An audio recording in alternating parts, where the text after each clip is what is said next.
been 2 weeks in a row of clean shows. Let's see if we can make it 3 and a fuck. Oh, god damn it, shit. This is Cory, and this is the Anthem podcast. Good afternoon, Alliance. This is Rob, and it's out the window. I was going to say we'll see how far we could make it, and clearly it was... Oh, I didn't start my timer. Less than 10 seconds. Immediately. I didn't even have enough time to start the timer before we went back to normal, so... C'est la vie. Anywho. Here on out. Listen. Totally clean. All right. Listen. It's not a crutch. I don't need it. Clearly, we can go episodes without it, but... I just enjoy that as you scroll down, just explicit. What's this? Click. And I think it actually still says explicit. Oh, just because the podcast itself I think is explicit? The podcast by nature is explicit, so... By episode, we can't split it up. Sure, yeah, why not? I feel like there's a way that you can do it. Haven't been...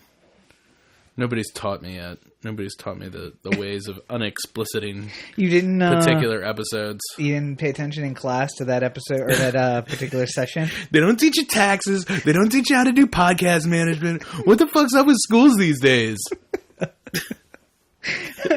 They don't teach me how to balance a checkbook. Thank God. They don't teach me how to do RSS feeds in a minute. Thank God during biology season right now, I know everything, all the parts of the inside of a cell. So, you know. Thank God I know all about that Pythagorean theorem. First of all, that actually comes into play a lot. Boring. You just don't realize that it does. Boring. Trigonometry plays a big part in your everyday life. Boring.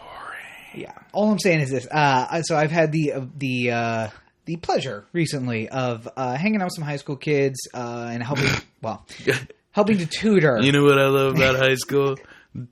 I keep getting older and they stay the same age. I have had the opportunity to tutor some high school kids, and I actually had one of them look at me and be like, "Why? Why am I learning this? When do you ever use this?" And I just was like, "I'm going to tell you something somebody should have told me. You're not. Yeah. You're not going to use this ever. Shove it in your brain for the next 6 weeks, and then you can let it go. But you need to have it in there for the next 6 weeks. That's all. And that's a reality. It's a reality of the situation. Sorry. It sucks, but that's what you got to do. Shove it in there, and then just let it go. Like I did with half of my law school. That's when you just make up cases to make your point. I cannot make up cases. When you're just like, Your Honor, I do believe they settled this in Benson v. Hedges. I'm just a small town cigarette lawyer. I'm just a small town tobacco lawyer. Although, so I'm not one to. My experience is not a lot of quoting cases. Like family law is a lot of. It's the same 6 cases. They control everything. Yeah. Oh, by the way. Roe v. Wade. Not that this applies to you at all, folks, but the Court of Special Appeals of Maryland ruled that although marijuana has been decriminalized, a dog sniff is in fact a valid search now. Because why do you laugh at me? I was stretching. Right. It's a valid search because it's still contraband in the state of Maryland. And the dog can't tell between small amounts and large amounts. Therefore, it's still contraband and the search still counts. So careful, guys, even though it's, it gives them a valid search. Anyway, so we use the same 5 cases, Taylor and Montgomery and a bunch of cases. So I don't quote cases a lot because I use the wonderful phrase, it's well settled in Maryland law. Yeah. And then I go into how it applies to my case. Just say that about every case, regardless of whether it's not. Yeah. It's well settled that you can fight the police whenever you want. My client may have been tap dancing naked on top of a phone booth, but it's well documented in Maryland law.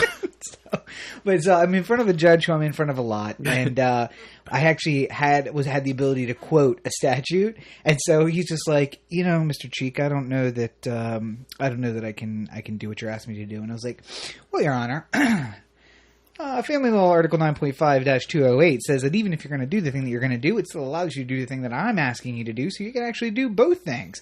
And he's like literally looking down at his paper, and for those of you who are watching, you should check out youtube.com/OTheAnthem. You can see the video, but he's looking down at his paper, And he just looks up. And then he says, do I need to look that up, or did you just read that off something you printed out? Because I don't. Because I'm not.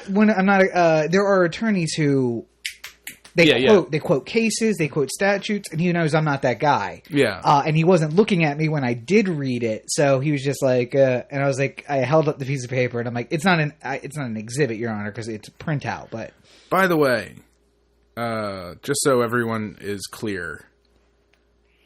Next week is the week that you really want to watch the video. Is it next week? Why? Is it next week, the Cinco de Mayo? Yes. No.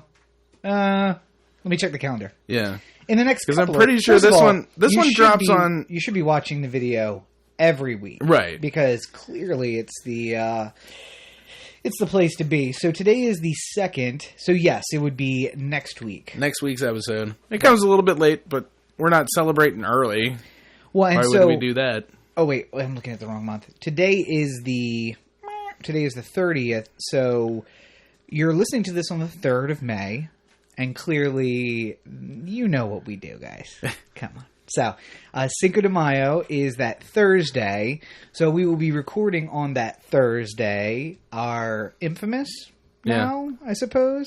Drinko de Mayo 3. Drinko de Mayo 3. Next week. And so that'll be coming out on the 10th. So it will be the next time that you hear our voices. It will be Drinko de Mayo. And we're officially getting too old to do this. This is what it's starting to become a cautionary tale.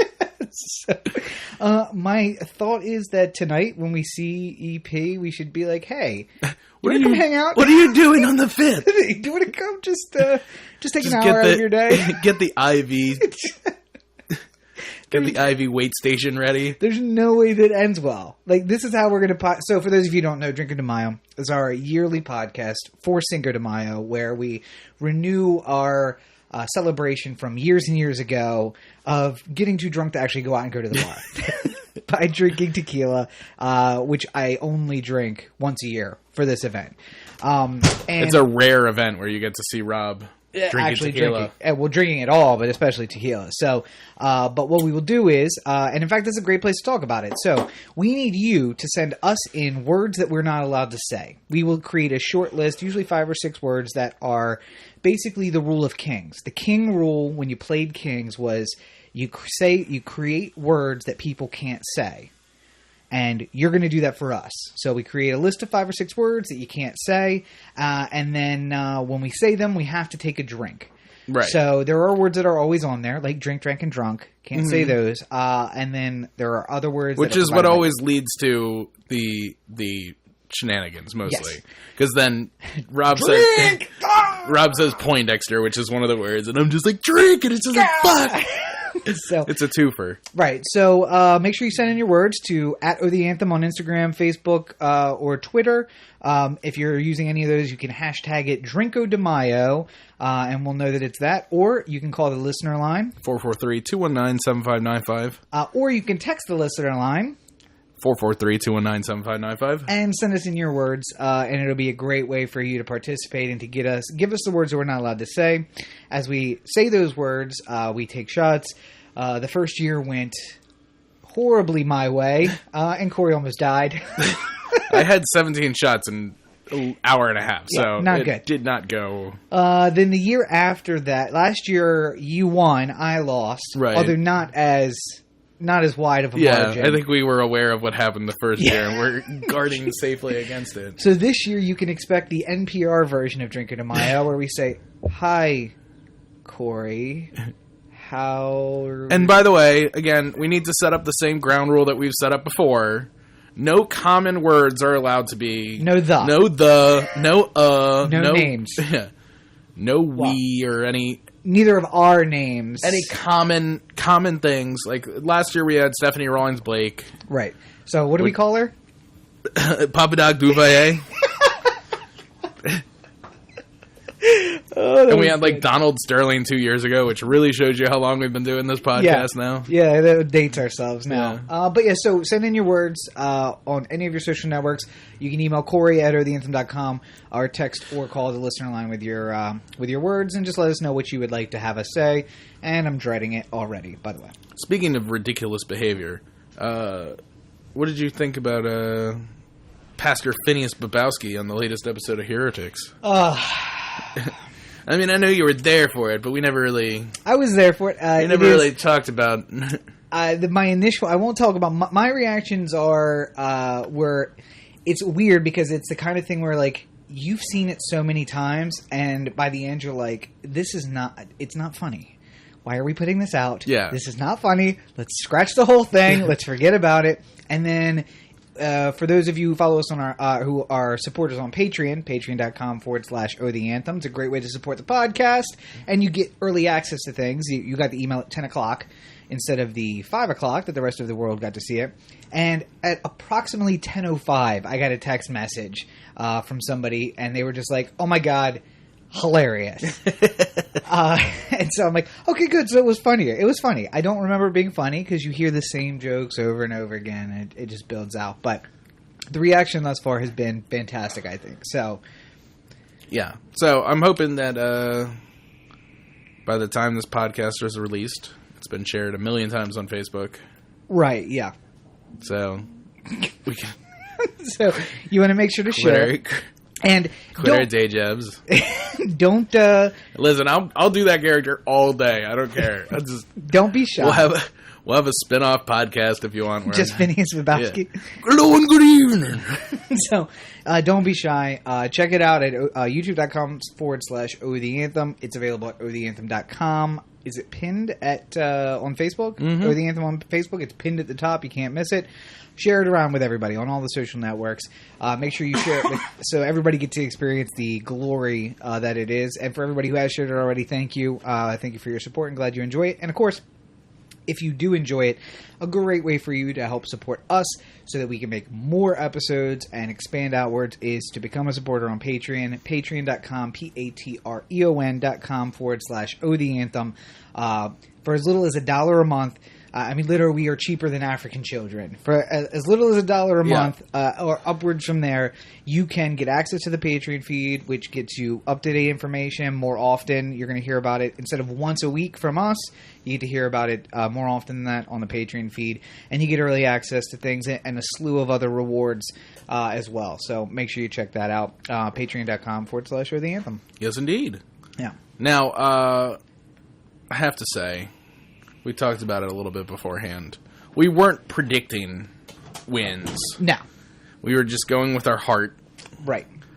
We did not do well. Our hearts did not do well on the Tuesday election. Well, here's the thing that I realized. We are smart and voters are stupid. God, are they dumb.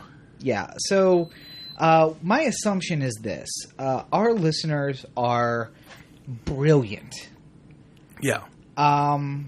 But the rest of the voting public in the state of Maryland is not, unfortunately. Which means that more of them need to listen to the podcast. So right. So share it with your friends. Let people know. Anybody who here'll be our new thing. I think I'll try and automate this somehow. Yeah. Anytime I see hashtag Make America Great Again on Twitter, I'm just gonna have it automatically reply with like, "You seem dumb. Maybe you want to listen to this podcast again." Get some intelligence. Yeah. So the best way that you can help us out with that is to share the podcast. It comes out every week on your RSS feed of choice, whether that's iTunes or Dogcatcher or Stitcher or Google Play now, available there as well. We have a video on youtube.com/Oh the Anthem. Share the shit out of that and let other people bask in the glory that is the podcast and maybe get their intelligence level up a little bit because, god damn, the results were sad this time. Mm-hmm. Upsetting. So where do you want to start? Which of these abysmal races do you want to start with? Well, let's start with the mayors, I guess, because that's... Let me get to We've spent a lot of the last 2 weeks speaking specifically about the mayor's election. So, possibly the most disappointing part of this race isn't who won. Because I'm not... well, let's just start with this. The person who finished second in this race is a convicted... Not a convicted felon, but a convicted... convict. Yeah. She's been convicted of a crime. Yeah. While holding the office that she is now seeking. Yeah. That would be Sheila Dixon, who finished the race with 294 out of 296 precincts reporting. She finished with 34% of the vote and 42,484 votes.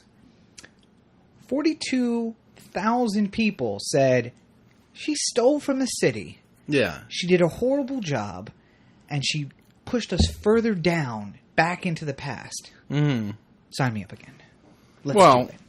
What people forget quickly about, not necessarily the gift card thing, because that was everywhere. Right. But they think about how Sheila, like, you know, like, when my son died, she came by and said hello. Right. And it's just like, that kind of thing will stick with you forever, and that's Sheila's wheelhouse. Like, she's the type of person who makes, like, that connection where you're just like, oh, I'm just going to stick with this person forever no matter what they do. And we did give these mayors shit for not following the example of the previous good mayors, but that's Schaefer all day. Yeah. The little things that you do one thing in one neighborhood and everyone in that neighborhood will always vote for you. Because they're like, well, you know, Miss Clark down the block, her grandson got shot and the mayor showed up. Yeah. And who else would I vote for? Right. Who else is going to come down into this neighborhood and do that? Yeah, you know? And here's the other part that I got in an argument with somebody about this on Twitter. And I'm going to have people I'm going to tell you, if you aren't of some basic intelligence, push yourself to Twitter instead of Facebook. Facebook's like the lowest common denominator. Twitter at least is a little bit above that. But I got into it a little bit with somebody in a DM about Sheila Dixon, and I think that people forget that it's not just about the gift cards. They brought it to a DM? Oh yeah, we went to the DMs. Cowardly. Well, no, because we had a bit of an exchange. I was retweeting something that DeRay put up, and then they sent me a message, and I said, "Well, just so you know, blah blah." And because it wasn't just about the gift cards, it's not about the conviction. I'm all about ex-convicts getting jobs. Yeah. Maybe not the job you had when you committed the crime that sent you to jail. Maybe not mayor, but and maybe not the mayor. Yeah. But people were so much like, and what this person said, and what I realized is they were like, "So what? I know somebody who's been to jail. I know somebody who's been convicted. That doesn't make them a bad person." No, it doesn't. And her stealing gift cards doesn't make her a bad person. She was a really horrible mayor who also happened to steal some gift cards. Yeah. So I didn't say not to vote for her just because of the gift cards. I said don't vote for her because she was a horrible mayor. Right. And she assumed that she was ascending to the mayorship, which she did. And then from there, she was going to ascend to the next thing. And thank God we caught her with some gift cards, so she didn't. She ascended to the Baltimore City Correctional Facility. Do you think she really spent any time in there? No, she got to walk out. The perp walk. Perp walk in, perp walk out. That was it. Yeah. So, central booking. I have spent more time in central booking than Sheila Dixon has, and she's been convicted of a crime. Yeah. It's a damn shame. So, the person who did win, however, was Catherine Pugh. State Senate Majority Leader. Catherine Pugh. And this is why I can't fault people for voting for her. She is an establishment candidate. She is a long-lasting name in the city of Baltimore, and she's got political clout. It's a little sad she beat Miss Dixon by a little less than 3,000 votes. Yeah. A convicted, or a convict, but, you know. Well. Ex-con. It makes me wonder, I guess the thing that you hear a lot about in winning political teams is a good ground game. Yeah. And, you know, not to bury anybody here, but I didn't see a lot of great ground games from anybody who wasn't Dixon or Pugh, basically, you know? Like, well, I mean, there was a lot of people going out there and knocking on doors, but there always seemed to be something missing as far as, like, okay, so for, like, example, like, we tried to reach Elizabeth Embry for with the question. Right.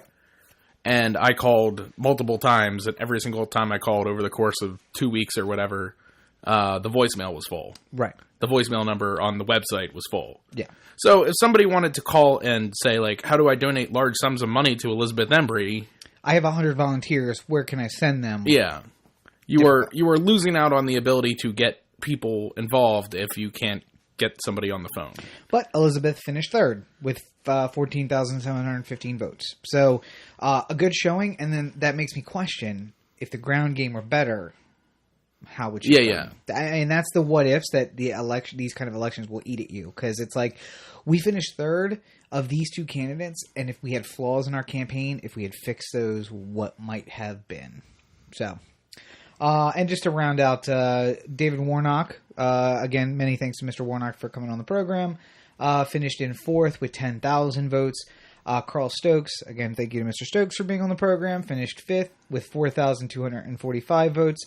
And in 6th position with 3,077 votes, DeRay, unfortunately. Yeah. So, and I do, I think part of DeRay's undoing was him getting into the campaign so late. And he did a lot of door knocking. He did a lot of footwork. I think, though, I've been following. I mean, it seemed like a well-organized campaigin. It was well-organized. It just seems like it was like, a little too late kind of thing, And he addressed why he waited so long to get in and everything. And if anybody wants to check that out, episode 107, we have an extended interview with him. And in fact, I think we're going to be posting the extended interview just by itself as a spotlight episode. Yep. Just so you can just find the extended episode by itself. Or the interview by itself. But he got in a little late. And also, it was a personality. It was a campaign of personality, and he has a lot of personality. Well, you and I sat in the room with him, and he got me, and he still got me. I mean, the way that he's handled himself after the campaign, Mr. Warnock, I have not heard from since Election Day. Yeah, he made a statement and then gone.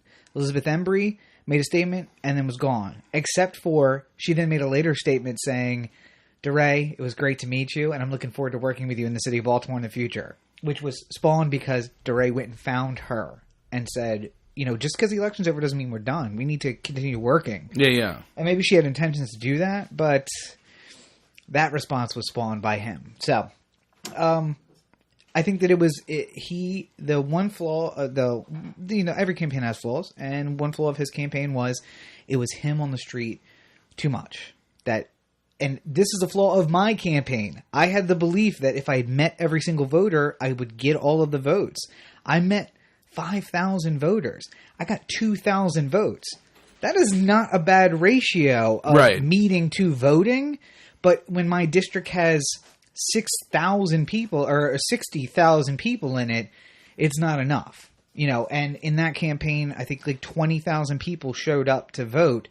I met a quarter of the people who eventually went to the polls, and I got 2,000 of them to vote for me. That's not a bad ratio, but it's got to be more than that. It's got to be bigger than that. The good thing about Elizabeth and David and DeRay being in the campaign is they changed the tone of the campaign, right? Because you think Pugh and Dixon are talking about any of that stuff. They each brought up the points of change that they felt needed to be brought up, and that's like part of the conversation that we needed to have. Basically, absolutely, it was too much of the same old that was happening, and then we needed fresher voices involved, and I think that we got that, even if we didn't get a fresher voice. And without them winning the election, we never would have heard that. Yeah, it would have just been Dixon and Pugh banging away at each other about previous records, and gift cards that have been a huge thing all the way throughout. And how did you've been in office for all this time, and what have you done for the city? And nothing progressive at all. But we got that progressive stuff by having them in there. But I mean, we have Pugh as basically the mayor-elect now. Right.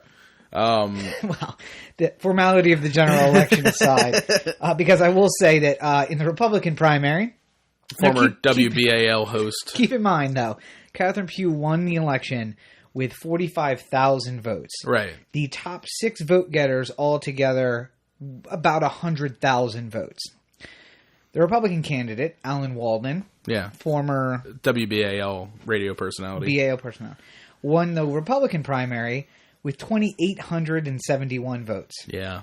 The Republicans altogether had about 10,000 votes. Yeah.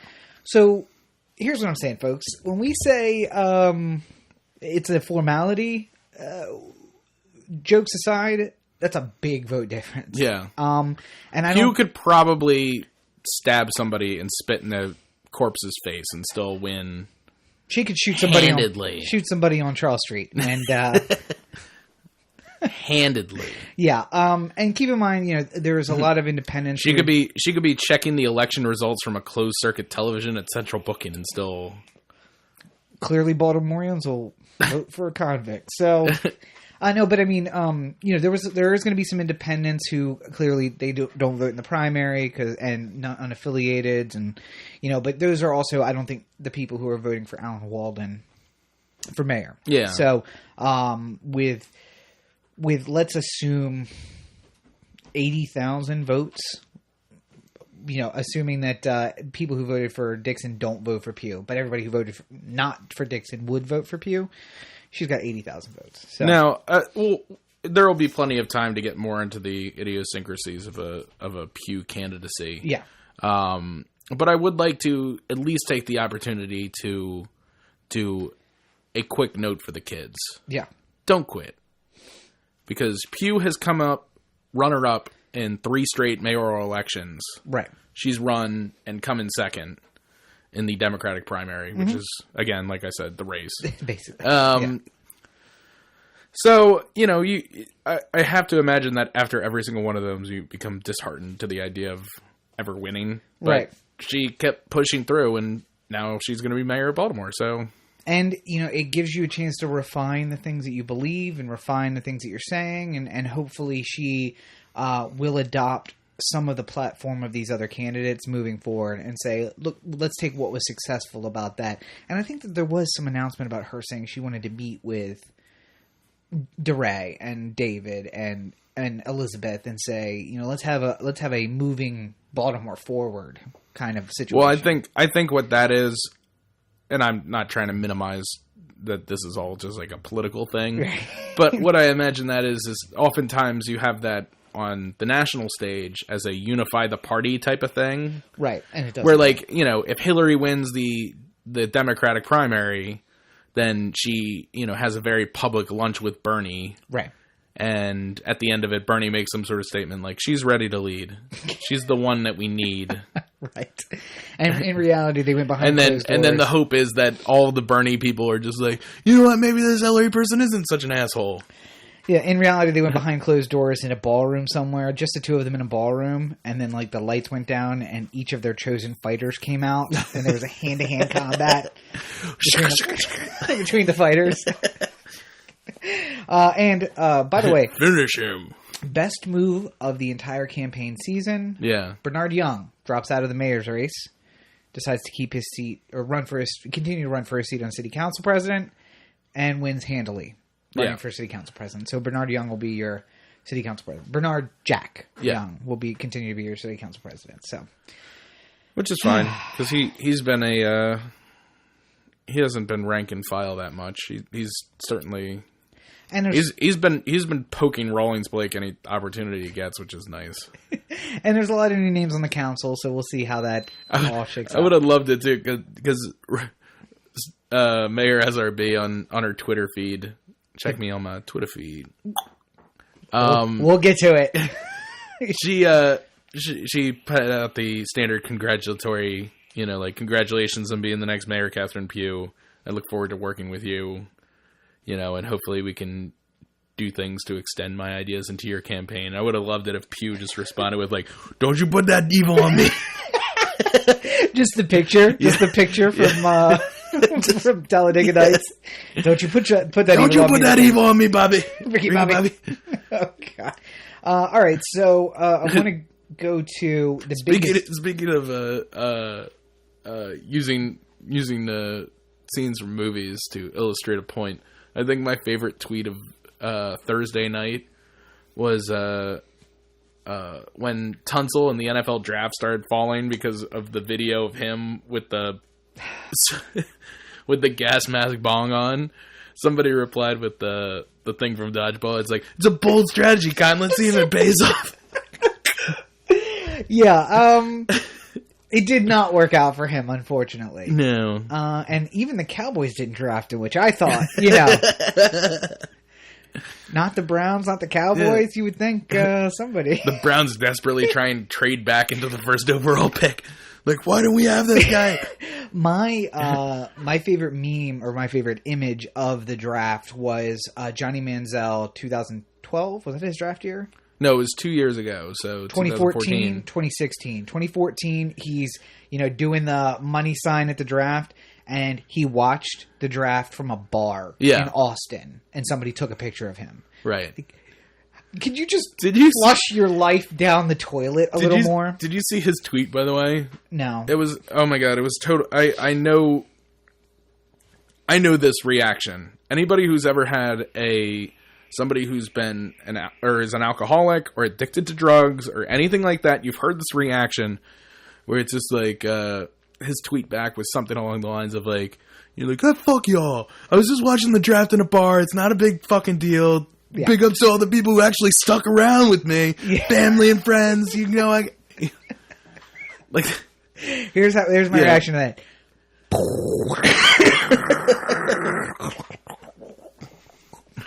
Sounds clogged. You took a big old Manziel in there. Oh, poor guy. No, I mean, really, it's no joke. His addiction problems are no joke, but he treats them like a joke. That's the problem. Is that, you know, like, here's the thing. He could probably come back if he really. Here's the thing. If he really addressed his issues and then he went to play somewhere else and he kept clean and then he came back, I think he could come back and play somewhere. At this point, I worry that, you know, I was talking with somebody the other day. We just sort of sidebarred into NFL draft talk. Yeah, sorry about that, guys, but yeah. We'll get back.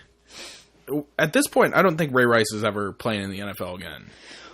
I agree, but I think that's his own fault because he didn't go play somewhere else. Well, I mean, I think he nobody offered him a job elsewhere. He could go play Canadian football or play in Europe. He basically said NFL or nothing, and NFL said, nope.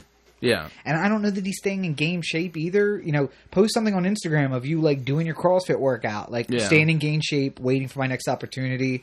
You know, a picture of your punching bag. Not a good idea, Ray. Don't put that. But CrossFit's good. CrossFit good, punching bag. I feel... I mean, I know that there's people who look at these things in varied shades of gray, but, you know, I feel like Michael Vick killing many dogs in his dogfighting ring was kind of worse than the one-off spousal abuse of Ray Rice. There's no way it was one-off. It was one-off. The one-off that we're aware of, the one-off that caused the suspension. Well, and the thing I'm going to tell you is that I look at it differently only because she stuck with him, which tells me that, you know, what do we say back on episode whatever? There are some women who just say, you know what? Look at the life I got. I like my car. I like my wardrobe. If I got to take a punch every now and again to keep it. I think that was a Cosby. Was it? Thing that we were talking about. Maybe. Whatever. But no, talking about Camille sticking with Bill. It's just like, listen, I got a pretty nice life. So if he needs to go out and do indiscretions, then I just look the other way. But the difference Not in my face. Michael Vick did a time. He went in and did time, and he came out and he worked hard and he got another chance and he did it. Yeah. I don't see Ray Rice do. Well, one, he didn't do any time. Right. Two, he's not putting in any work. Let me paint you a picture. Johnny Manziel gets a hold of his addiction issues, and he goes plays in the CFL, and he has a bang up season. And the Detroit Lions are out of it because they're always out of it. Sorry, Colin. And Matt Stafford goes down in week 11 with an injury, and I don't know who the backup for the Lions is. Dan Orlovsky. All right, so Dan Orlovsky doesn't actually exist because he's not really a person, and so the Lions say we lost Matt Stafford. We're out of it. Well, let's say they're not out of it. Let's say they're in contention, but far out. They're 500. They're 500. Yeah, but it's a tough division to play in. Right, and they say, but this kid up here. He's had a killer CFL season. It looks like he's got those addiction issues under control. I think they take a chance on him. What kind of trouble could he get into in Detroit? Well, I mean, he could theoretically, but you say we're going to pay you league minimum, come play, and Johnny Football says I'm going to take league minimum. I'm going to go prove my 1-year contract at league minimum in Detroit, and he gets them. It keeps him in contention, gets him to the playoffs. He's back. Yeah. But he's not putting in the fucking work. Michael Vick got out of jail, went to camps, put in the work, and he was like, I'm ready to play. And he's been given multiple chances. There are teams fighting over him. I also think that it's a level of talent that You know, like... You don't think Johnny's got it? No. Well, here's the problem. I think that he's... I don't think he proved that he could be, like, an elite, like... What is he, a USC quarterback that you hate? The guy from USC that was no success in the NFL? He was a model. He looked like a model. Played in Arizona. Shoot. That I hate? Yeah, USC quarterback. Really good. I think you're flipping that. Okay. There was a USC quarterback that I loved. Who was that? Matt Leinart? Yes. Yeah. I thought you hated him in the NFL, though. No, I loved... I was consistently saying that he never really got the solid chance that he deserved. All right, but well, I think he didn't have the skill set. It's one of my rare misses. He didn't have the skill set to play in the NFL. I say things like Jamarcus Russell is going to be the biggest NFL bust of all time, and people are like, "Fuck you." Where are they now? Where are they now? But so he. I said Ryan Leaf was a mistake. Where are all the haters now? But out on Hater Island all on their own. Leinart didn't have the skill set to play in the NFL. I mean, maybe he does because I think he still has a job somewhere. No, he's out. No. Okay, so he's selling cars somewhere in Phoenix now. I have a Matt Leinart jersey that goes unworn far too often. So anyway, so I think that maybe Johnny Manziel's that, but we don't know because his addiction has brought him down, and we don't know how he can play. See, I think that the upside of a Manziel is kind of like what Ryan Fitzgerald was for the Jets. Yeah. I'm pretty sure I got that name wrong. Ryan Fitzpatrick. I knew you were talking about that. Yeah. I'm there. We got it. I was more concerned about the Ryan part, but then it turns out it was the last name that I got wrong. Right. Anyway. You meant Beard. Yeah. The guy with the beard, right? Yeah. Okay. Like, he's not like, he's not Peyton in his prime, but he's perfectly fine. He's capable. But there's lots of those capable guys, you know, like... Well, and that's what I'm saying. You don't need to deal with the headache of Manziel for a capable quarterback. You can find somebody else who's able to do that. That's why I'm saying, though, if he goes and proves that he can play and he gets another chance, Cleveland gave him a lot of chances, but he couldn't get a handle on the addiction. Yeah. And as I've heard on other podcasts before, here is his problem. He will be 45 years old, and he'll be able to go down to Austin and still clean up. And he'll get invited to all the cool parties. Is it Austin? Is that where UT is? So we went to A&M. A&M. So where is he? I don't give a fuck about Johnny football. I'm arguing this completely. But he'll be able to go back to A&M. He'll be invited to the parties. He'll be in the boosters. And 20-year-olds, 18-year-olds will be throwing themselves at him because he will be a god at A&M forever. Right. Don't go to Texas. Yeah. Because that will continue to be a problem for you. Go to CFL. Go to Detroit. Go to, Russell Wilson goes down in Seattle. And they're like, okay, so we're on the brink. Russell's coming back. And if we can make it to the playoffs, he'll be back in the playoffs. We need somebody who can carry us through. Yeah. We got nobody backing him up. Or I don't even know who the backup is in Seattle either. But I don't even. But so there you go. So, but we say, we're giving you league minimum. You can come play. We just need you to get us to the playoffs. And he does that. That might open the door back up to him. And then he goes to play Dallas and the wheels come off. Well, talking about backups. Yeah. Can we talk about who might possibly be like 4th or 5th on the depth chart of like the Republican presidential? Because if we could just, I would almost vote for Manziel over Ted Cruz or Trump? Or? Yeah, if you gave me the choice of Ted Cruz, Donald Trump, and Johnny Football, I'd have to think about it. It'd be a compelling thought. All right, so going back to Maryland, because obviously we live in Maryland, and it is what it is. Disappointed in you voters for voting for Trump. Yes, very much so. Not surprised as much.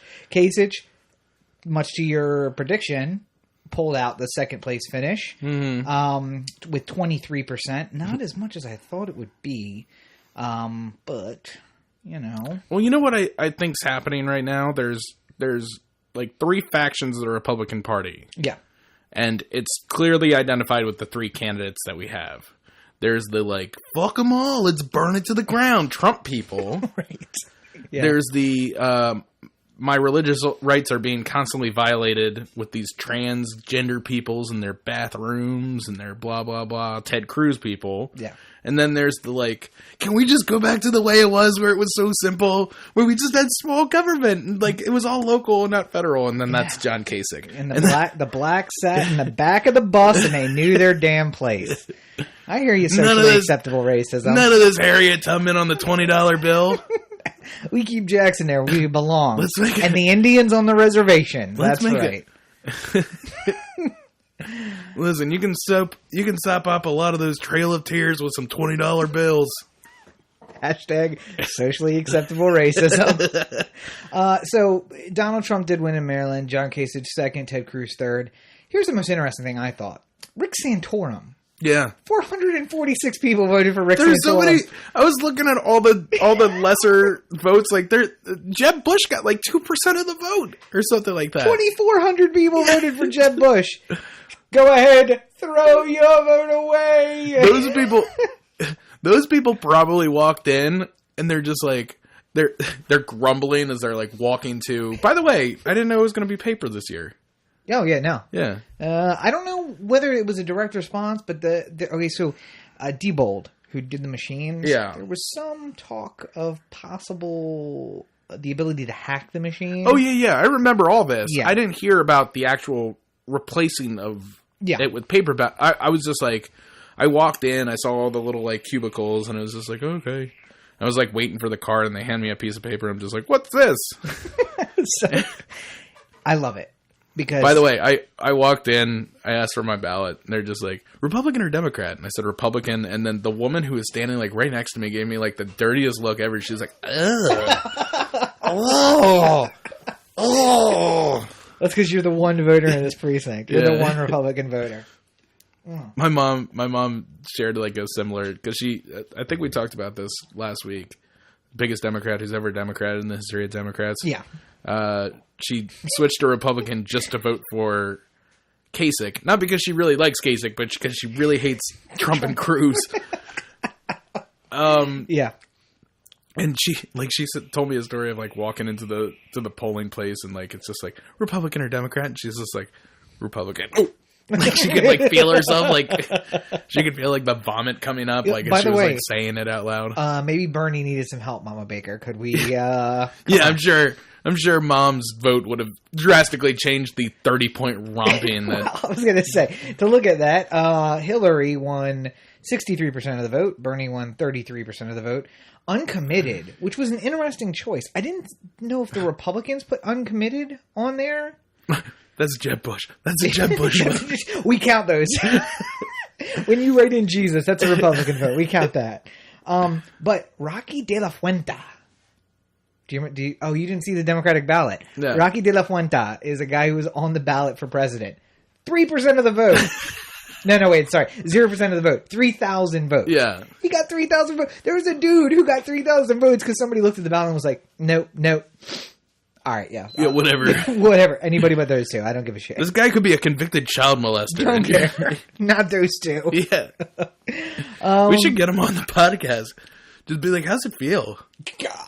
I am 100% for that. If anybody knows who Rocky De La Fuente is, the candidate for president from the state of Maryland, something tells me he's got to be local. I've never seen his name on any other ballot report, so I would assume he's a Maryland candidate only. If you know Rocky De La Fuente, let us know. We would love to have him on the podcast. We'll talk with him. Also, if anybody knows Vermin Supreme, let us know. We would love to have him on the podcast. I'll go to New York for Vermin. New Hampshire. Oh, is he from New Hampshire? Oh, wait, no. He has to be. Because to get on... Yeah, I think so. I thought he's from New York, but he goes to New Hampshire. I thought he was a New Hampshire citizen, and he has performances in New York, because it's all one big performance piece. Yeah. But I thought he was performing in New York, but he lived in New Hampshire. I don't know. I don't think this is... If you know it, if you know him, let us know. We will go. Yeah, I'd love to talk to Vermin Supreme, but I think we've extended far too long on our hot Vermin Supreme talk. Okay, so going no through... O'Malley on that ballot, though. Oh, yes. Sad trombone for O'Malley. You gotta wonder, are those uncommitted votes? Are those O'Malley votes? I love how like Margot Rubio gets like 800 votes, and then No O'Malley to be seen. Well, I wonder if the uncommitteds are O'Malley voters. Maybe. Are those people who wanted to vote for O'Malley and just didn't have a vote? Who knows? So going through the other races, as everyone might remember from maybe episode... Wasserman Schultz just like erased O'Malley from the... She's like, I want nothing in the way. Wait, what is the slogan from 1984? He who controls the past, or controls the present, controls the past. And he who controls the past, controls the future. Did you ever read 1984? No. What? You've never read 1984? No. Oh my god. So they go and we're at war with Oceania. We've always been at war with Oceania. It's not true. They were actually at war with Eurasia, but they changed history. Mm-hmm. So it's Debbie Wasserman. Yeah. Oh my god. I know it. I haven't read it. You need to read it. Have you read Animal Farm? Yeah. So you've read Animal Farm, but you haven't read 1984? Brave New World? No. I'm going to make a list. I'll make a list of books that you should read. All right. So, as you know, Cory made no recommendation in the Republican Senate race, and Kathy Cisliga won handily, 36% of the vote, but she beat all the other contenders by a lot. But the one call where she was about to get absolutely murdered by Chris Van Hollen, right? Yeah. Let's see. She won 130,000 votes.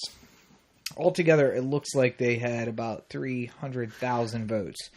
The Republicans had about 300,000. And Chris Van Hollen, the one race that we correctly called, won in the Democratic primary for Senate. Yeah. And he won with 400,000 votes. So, again, he exceeded the entire Republican number of votes.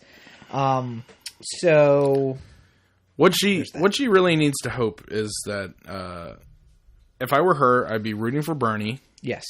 Because if Clinton gets the nomination, then there's going to be a lot of people who come out here voting for Clinton, thinking that if Clinton wins Maryland by 90% over Trump, then Clinton somehow gets more electoral votes. Right. Which isn't the case. Sure. It's winner take all. That's how it works. So if there's a Bernie, then the citizens of Maryland will look at their ballot and be like, what do you mean Hillary Clinton's not on there? I ain't even voting. Well, that's the chance for the Republican Party is hope and pray for Bernie. The Democrats stay home. Kathy's at home with a Feel the Burn t-shirt. Like, watching the election results. Come on, Bernie. So congressional districts, we made a prediction in 1 and 2. Unfortunately, Jim Ireton lost in his bid in the Democratic primary. And unfortunately, somebody had to win in congressional district. Cory made no prediction, and Andy Harris won handily, unfortunately. And Jim Ireton lost by less than 2,000 votes, and 2 precincts left to report. And he's already conceded. I don't think there's any way that he makes up 2,000 votes in 2 precincts. But I don't know that I concede until I know that... In a congressional vote like that? Yeah. Like, I don't see necessarily why... Stay in. Yeah. Stay in. Even if it's a 99-1 chance, just be like, hey, you know what? You know, he might have won. Yeah. I mean, he's leading right now, so there's a chance. But I'm just going to hang out here and see what's up. And in District 2, Cory made no prediction, and Pat McDonough won. Yeah. But I'm having a little trouble. He bought his hair in a box. There's no Democratic winner for District 2. I don't understand why the... Because nobody ran against Dutch. Okay. Because Dutch Ruppersberger directly into the general election with unopposed. You could run the best Democrat ever against Dutch. Mm-hmm. And then just Dutch just goes up. He has like one get out the vote rally in Towson. He gets up on the stage. He's like, "Hey everybody, it's Dutch." He just farts in the mic and then walks away, and he still wins 90% to 10. To give you guys an example, John like, "Hey, I'm Dutch Ruppersberger. Go fuck yourself." And he just walks away. I love his honesty. I love his honesty. So John. Hey, by the way, I was co-sponsor of that bill that takes away all your freedom. See ya. Such a bold statement. He's a bold lawmaker. I enjoy that. It's a bold strategy cut. So, John Sarbanes in District 3 won 87% to 13%, just to give you an idea. We'll get back to that one. Steny Hoyer won his race beating 2 candidates, and he still garnered 76% of the vote. Yeah, against 2 people. What was the one I was looking for? You gotta give it up for people who are like Elijah Cummings had a primary race. Elijah Cummings. Where is he? What district is he? Oh God. 6, 7, 7. 92% of the vote. Yeah. So, but you got to give it up to the guy who ran against him. And nobody in District 2 thought it was worthwhile. Elijah Cummings is as big of a lock as Rupersberger is. Yeah. So, I mean, you know, it's... And in District 4, Anthony Brown, former Lieutenant Governor Anthony Brown, wins with 42% of the vote. Yeah. Which only makes me think that maybe this time he actually decided to run for office. Maybe this time he actually decided to campaign a little bit. Yes. Got out there on the trail, met some voters. I'm still, like, it's forever shocking to me that when he was running for governor, he did nothing. Yeah. He was just like, it's Maryland. Sometimes he showed up to places. Yeah. I mean, that happened. Yeah, and he waved, and then he left. And yeah. In fact, I was at an event in Easton that literally, the cars pulled up, he stepped out, and he like... We're going to keep Maryland moving into the future. Yeah. Woo! Got back in the car and pulled away. And I'm like, is that a campaign stop? Is that what we're calling that? Okay. And then Hogan campaigns hard, and then... Oh, by the way. And then I think it was you I was talking to. It was like, you know, October 15th or something like that. And then the news was on, and I finally saw Anthony Brown say something. Yeah. It was just like, I feel like this is the first time I've ever heard him speak. First time in the campaign that I've actually heard him speak. Yep. Which was shocking to me. And then Hogan won, and then I'm sure he's looking back on it like, why didn't we try, guys? Like, why didn't... Who was running my campaign? You just go into the other room, and it's just like one of those monkeys with the symbols. You've let me down. We counted on you to keep up the pace. So, speaking of which, did you get the feeling this week that Larry Hogan was like it's all smiles, and then he's like, "Wait, what? Primaries are done? Are we getting on to the 2018s? All right, crack. Let's get serious." He took the gloves off this week. I liked his drop in of like, by the way, not a single thank you from Stephanie Rawlings-Blake for saving Baltimore. Yeah. And, oh, by the way, I did save Baltimore. We sent in the National Guard. We brought a little bit of racism from Hogan as governor. Not surprising. Yeah. He's a Republican. But, you know what I mean. So I'm not surprised that we heard that kind of stuff from him. But nonetheless... it looks like he's taking the gloves off. He's getting ready for a campaign. So, and it's a little early. I mean, we're not done with this campaign, let alone looking at the next campaign, I guess. I guess that's my problem with it. But, you know, he's been doing, and I guess the other thing with Hogan is he's done a lot of good. He's doing a lot of work around Maryland. I don't know that he's going to have to run that hard. What Democrat is going to run against him next in 2018? Can you think of anybody? Who's you? Unfortunately, it'd be a little early, but but I mean, she does some good work, and maybe Rawlings-Blake. Oh Christ! Thinks that like a year out of the spotlight's enough to. Dixon inspires her. Dixon inspires her to run. Oh, maybe O'Malley comes back for a third run. Isn't he barred? We have term limits. Governor has term limits. Two terms. That's it. Oh, really? I think so. Pretty sure. Whatever. We'll have to fact check that. But speaking of Rawlings-Blake and her wonderful legacy, though, we have passed a auspicious anniversary this week in Baltimore. This sounds a lot like the Baltimore Corner. It is the Baltimore Corner. Where you get the straight dope. That's right.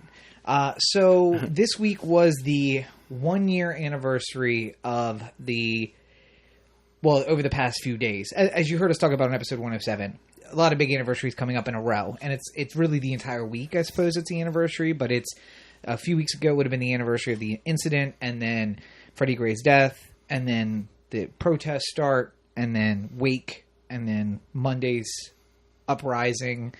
And then that continued into the violence that continued for about a week. National Guard here, curfews, arrests, Joseph Kent getting kidnapped on national television, and Stephanie Rawlings-Blake. Check my Twitter feed. Which, by the way, 1 year later, we still are contending that video exists, and I just don't know where it is. Yeah, but I've looked for it. It's out there. I think they're sitting on it.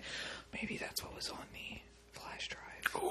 We'll get to that. So, I gotta say, in a year where there were 344 murders in the city of Baltimore, there were far more than that officer-involved shootings and incidents. One of them being Freddie Gray, but there were a lot more than just Freddie Gray. I'm glad that the Baltimore Police Department commemorated the anniversary of that uprising by taking a moment and just letting cooler heads prevail in the city of Baltimore. Yeah, so I'm sure you've heard this story, but a 13-year-old child was shot by the police. I'm giving Rob's take on it, so I can come back with the parts where I'm slightly defending the police department. Okay, go ahead.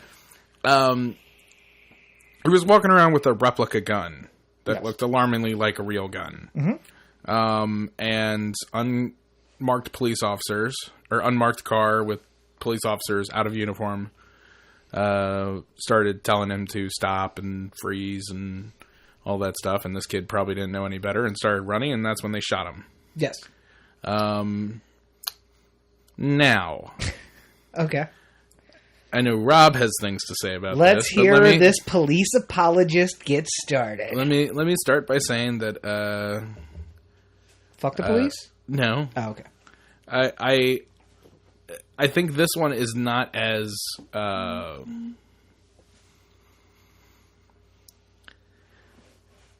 if you're walking around with something that looks that much like a gun, you're asking for trouble. Yeah, breaking laws, clearly. Well, I mean, isn't there some sort of statute against having a fake weapon that looks so close to a regular weapon? It was for sale in that he did no modifications to that weapon. Oh, really? Purchased it. So, yeah. All right.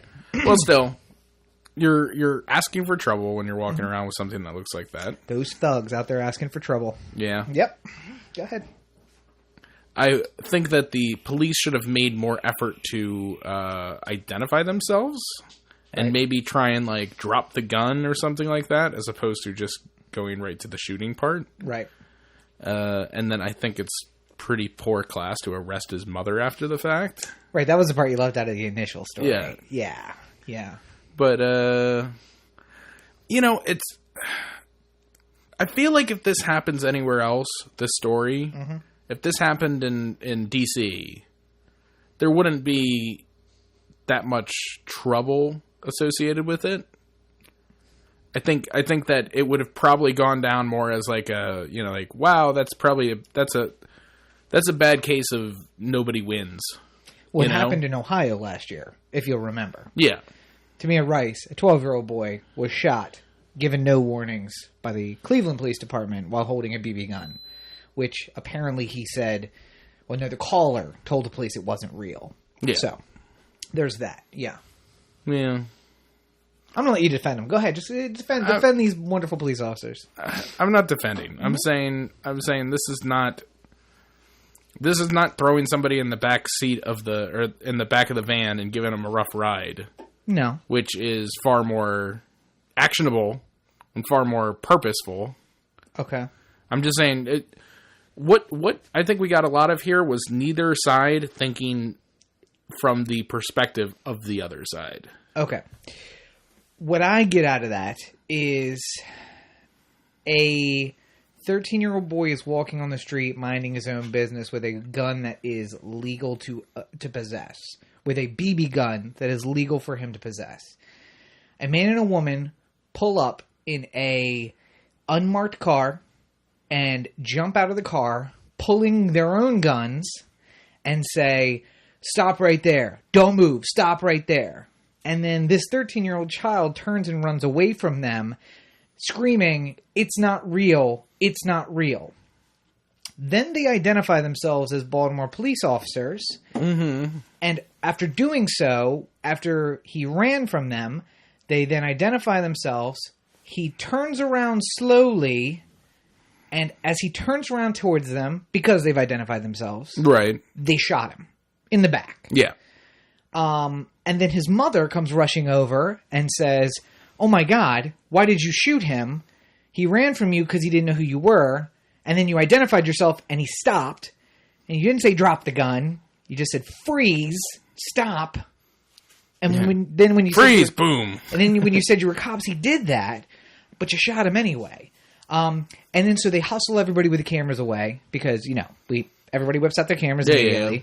They hustle everybody with the cameras away, and they're like, "Ma'am, just step over here. We'll explain it to you," and promptly put her in cuffs and slam her in the back of a car while they take her son to the hospital. She spent 6 hours in, probably not central booking, probably in the police station, while her son is on the verge of death at the hospital. Yeah.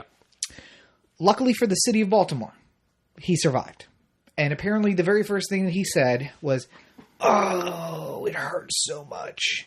Because he's 13 and he got fucking shot by the cops on the anniversary of Freddie Gray's death. Yeah. And there is nothing forgivable about any of that. I'm not saying forgivable. Yeah. I'm saying there's... Police have a quick trigger finger, and I'm not using that as like a thing that as a double entendre, I guess, right. if you will. I'm saying they have a very quick "this ends now" feeling about themselves, right?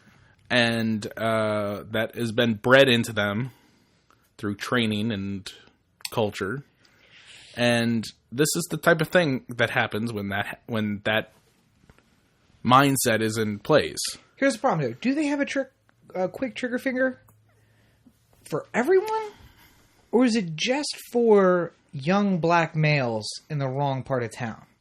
Because if you're a young white male allegedly carrying a large amount of explosives, they let you hold a TV station hostage for a while, and then they allow you to walk out on the street, and they allow you to walk towards the police for a while before they shoot you.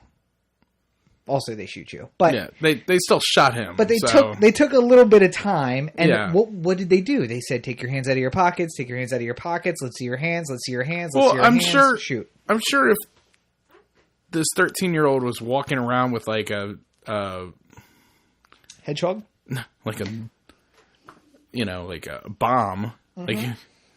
like he was Link, and he's holding a lit bomb over his head. Right. I'm sure they're less likely to just start firing at him.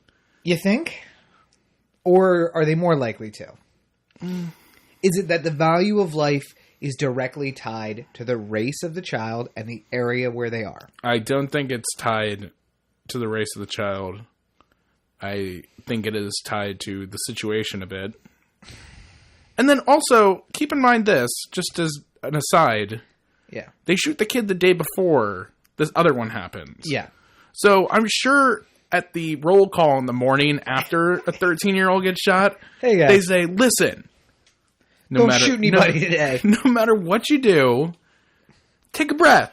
Just don't go right into it, because this looks really bad for us. So any situation that may occur today or for the future, just calm down a little bit. Relax." If only they would have had that talk. Just like if at the restaurant, like, I get a lot of angry calls about something, like tater wedges were bad. Yeah. The next day, I'm going to sit everyone down. I'm going to be like, "Hey, we got a lot of complaints about taters yesterday. Let's do it right today. Let's not mess this up. This is a focus today." Okay, so when people mess up the taters, though, is there a lot of people getting killed when your folks mess up the taters? God, I hope not. So I think that the problem is if they had had that talk about take a breath the day before the 13-year-old got shot. Oh, yeah. Or hindsight's 20/20, but or a year ago, yeah, when Freddie Gray happened, or when any of these officers were in training. Well, listen, they weren't doing a lot after Freddie Gray. I mean, after there was the riots and everyone has to stand in line and yes. The National Guard and all that stuff. Right. Like, yeah, they were busy then. But then as soon as things calmed down, they didn't do a lot for a while. So, well, they weren't working They were taking their working vacation. Right. And then when they got back to work, they just got back to work killing brown children. By the way, did you see Anthony Batt's interview? No. He talked to the Washington Post, I want to say. I'll find it. Yeah. And I can't. God, I wish I could recall like the exact words that were said. But he addressed the issue of police officers taking a knee following it. Yeah. And he was like, "Listen, I didn't tell anybody to do that. There was no. There's no order. He was also very specific. Like, listen, I didn't get very many instructions at all. So there was a lot of just going off your gut that was happening that week. But I didn't tell anybody to not do their job. Or quit. I was, in fact, telling people to do their job. Right. It was kind of the decision of the people who were supposed to be doing their job to not do it. And that's why when you don't do your job, you get fired. Also, when you shoot brown children... Unless you work at the auto industry. Yeah. There's plenty of people like sleeping in the backseat of cars, making $13 and this is every 10 minutes. Unions get bad names because they've abused it. But that union is now gone, thanks to that. Yeah. If we could make the police union the next one to go, I'd be much appreciated. That would be beneficial to the people of this city if we could get the Fraternal Order of Police on out of here. And the union and everyone else. Just get them on out. And then so we can start getting rid of the bad police officers. And how about nominating... Do you really think the union's the... Oh, yeah. 100%. Because it's a stand by your man kind of thing? Yeah. Listen, I love teachers, and I think teachers do good work. The teachers' union in this state and many states is the downfall of education. Because they defend bad teachers instead of standing up for good teachers. So, I mean, in the end, it's we had an opening for police commissioner, and we have a relatively famous police officer who got hustled out of the department for calling bad cops. Bad cops. Yeah. How do you not go to him and be like, listen, we got a job opening. Would you want to step in here? You don't want the big job? Great. We'll make you the lieutenant or make you whatever. What would you like to be? We'd love to have you come in. No. They just basically have written him off, and the union did that. Yeah. The union controls who eventually becomes, along with Stephanie Rawlings-Blake, do your job or quit, bitch. Oh, wait, she already did. That's right. She already decided to quit. That's right. By the way, did you like that really seductive voting face that she posted on Instagram? Did you see that? No. Oh, God. I'll look for it. But no, so... And then I think the joke that we were alluding to earlier is that the gentleman in the hedgehog uniform who went in, or the hedgehog costume who went into the TV station said he had a flash drive with information that was pertinent and that the news needed to run with. Maybe that was the video of Stephanie Rawlings-Blake giving the double guns to the camera. Maybe he did a auto-tune remix of it too to make it palatable for for today's society. For the news watching media. P.S. Hedgehog bomber. Check your Twitter feed. Check your Twitter feed. Hedgehog bomber, not an appropriate costume in the city of Baltimore, guys. Do not do that. It will not. Oh, you mean Halloween time? When Halloween comes? Yeah. No. Don't be a hedgehog bomber. Don't be a hedgehog bomber. It'll be trending, I'm sure, if it lasts that long. If it makes it all the way to October, I'll be surprised. But don't dress as that, because I don't know if you know this about Baltimore City Police. They got a bit of a tricky and itchy trigger finger. Yeah. They will shoot you. And maybe you'll survive, because they shot 7 times at a guy who was standing still in the middle of the street, and they hit him 4 times with 3 bullets. Yeah. But they missed him with 4 bullets. So, sure. Hey, listen, 50%. That's all we got to hope Don't discount. They were working off muscle memory. Literally, he's standing still in the middle of the street, and the counter snipers shot 7 times. Well, maybe if you got the real snipers in there instead of the counter snipers. I can't. Bucky the Wonder Pup up there, golden retriever with a shotgun. I have no idea what I'm doing. Oh, God, what is that cat from SNL that you love? Toonses? Toonses on the sniper rifle. Toons just becomes a cop. Toons is the driving cat. He can drive a car, just not well. Or he can be a sniper, just not well. Yeah. But so like, it remains to be seen. Luckily, this kid has survived. I'm Both surprised. Yeah, well, I'm surprised there wasn't more of an uproar. I was thinking maybe this weekend it was going to happen, that people were going to like be like, okay, so by the way, they shot that kid on Wednesday. Maybe we should go out in the streets. And I don't know if people are just like, you know what, nothing's going to change, so it doesn't matter. What do we do? But he survived. So I imagine the conversation of degrees that I was having had a big part to play in that. I don't know that that's the case, though. I mean, I'm not saying that what they did was legal or right or. You can Here's the thing: if you can realistically look at a situation and say, well, like, yeah, that's probably why he got shot.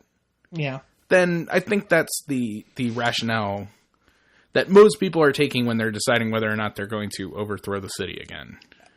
And maybe that's true. Like, you know, there might be some people who are really gung-ho to do it no matter what, Rob. And then there's people who are like, do we really want to do it on this one? Because it's kind of like... Well, here's the thing. It's not like that guy who got shot in South Carolina. Yeah. Like... In the back. Yeah. As he ran away. Right. Yeah. Like, that was more... Where they then dropped the taser next to the body and then tried to claim he took the taser, and then the video comes out. Or it's not, New York. Eric Garner. Getting choked out. Right. Yeah. Like, those things seem a little bit more like... You're like, well, why the fuck did you have to do that?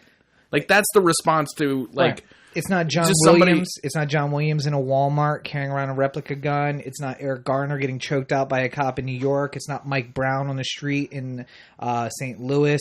It's not Freddie Gray in the street in Baltimore. It's not Tamir Rice in Cleveland. It's not South Carolina. It's not Oakland. It's not Seattle. It's not Chicago. It's not New York. It's not Cleveland. It's not New York. It's not LA. It's not Oakland. It's not Baltimore. How many times? How many goddamn times? I'm not saying... How many times do we have to say? Yeah. I mean, how many times did the police pull the trigger when they shouldn't have pulled it? This will be the one that you're going to get where I'm coming from with this. Yeah.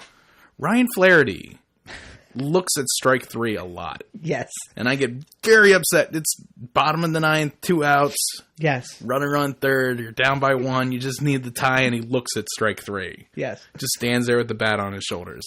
This is one of those. I mean, that's the Freddie Gray situation where you're like, how the fuck do you even do that? This is more like he swung at it and he lightly hit it to the shortstop, and the game was over. Well, at least there's a reasonable expectation that somebody was trying to do their job. Speaking of Ryan Flaherty, listen to Baltimore City Police Department. If you're looking for an itchy trigger finger target, let's help everybody. He's in Norfolk now, so it's not. And don't shoot Ryan Flaherty. No, of course not. I'm not advocating for that. Although it would be, how about do your jobs? How about that? It's just frustrating that they continue to how about not shoot anybody? Yeah, how about that? Let's not shoot anybody. Campaign 0. How about let's have 0 police shootings? Or, if you want to shoot something, shoot an email to Cory@otheanthem.com. otheanthem.com. Oh, the Anthem on Facebook, Twitter, Google+, YouTube, and the listener line. 443-219-7595. What's that number again? 443-219-7595. And you can find me on all your social networks at Robert N. Cheek. Make sure you check out robertncheek.com. There's links there to my books, like The Movement, Insurrection. And links to my... Which needs a thing to keep it up, but it's over there. Links to my political blog, foundingthefuture.us. Where you can find out more political rantings like what you've heard today. Mm-hmm. And you can find a place to sign up for my mailing list as well, where you'll hear other wonderful things like you've heard today. So make sure you check that out, robertandcheek.com. All right. Well, I think we've done good here today. We've done something. I don't know if it's good. Fuck yeah. But make sure you do tune in next week for Drinko de Mayo 3. Less politics, more tequila. God, I wonder how many people are going to nominate police as one of the words. Oh, God. Rob gonna be drunk. Yes, probably so. But you've been listening to the O the Anthem podcast, part of the O the Anthem digital network. For Corey, this is Rob. Have a great week, everybody. Deuces. See y'all.